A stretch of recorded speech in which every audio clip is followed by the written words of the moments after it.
My commander, Major Kevin Kirby, I want to welcome you all to today's enlistment ceremony.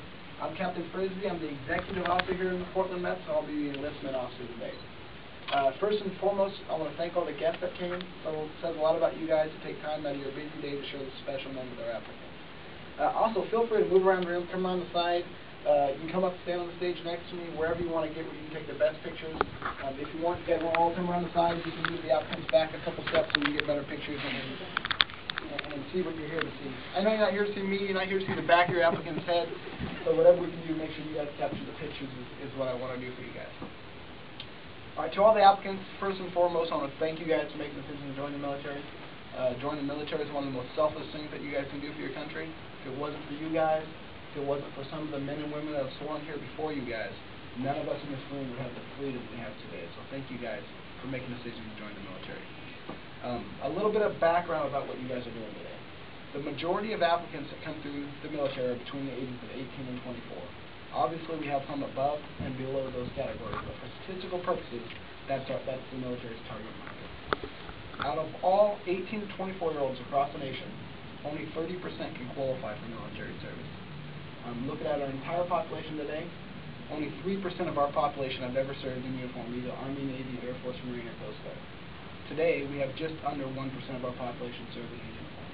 What I'm trying to say is, first, congratulations on becoming eligible to serve in the military, and much more importantly, thank you for making the decision to join the 1% of us that put on a uniform every day and represent our country. So thank you guys for that.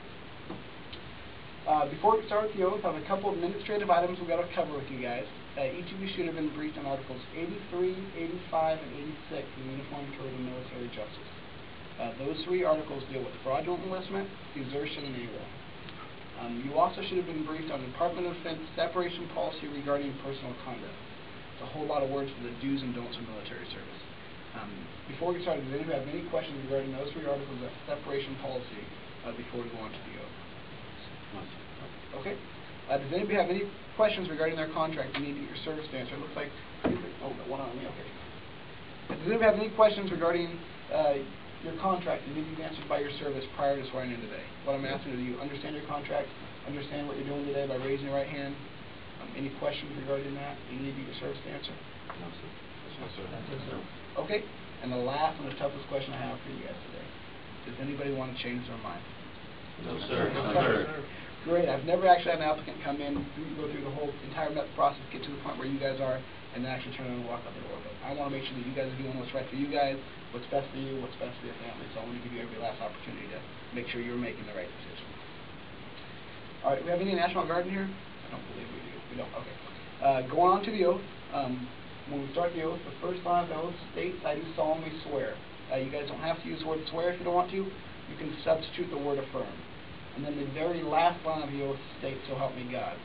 If for some reason you don't wish to recite that line, you don't have to. You just cannot replace it with any other line or phrase. And then the hardest part of the oath, when I say state your name, you guys actually recite your full name and don't repeat state your name, right? Okay, let's try it again. Everybody take a deep breath. Let it out. You guys ready? Yes, sir. Yes, sir. All right. Let's go and bring yourself to a position of attention.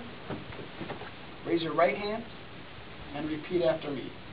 I, and state your full name. I, Brandon, do solemnly swear. Do solemnly swear that I will support and defend. That I will support and defend the Constitution of the United States. the Constitution of the United States Against all enemies. against all enemies, Foreign and domestic.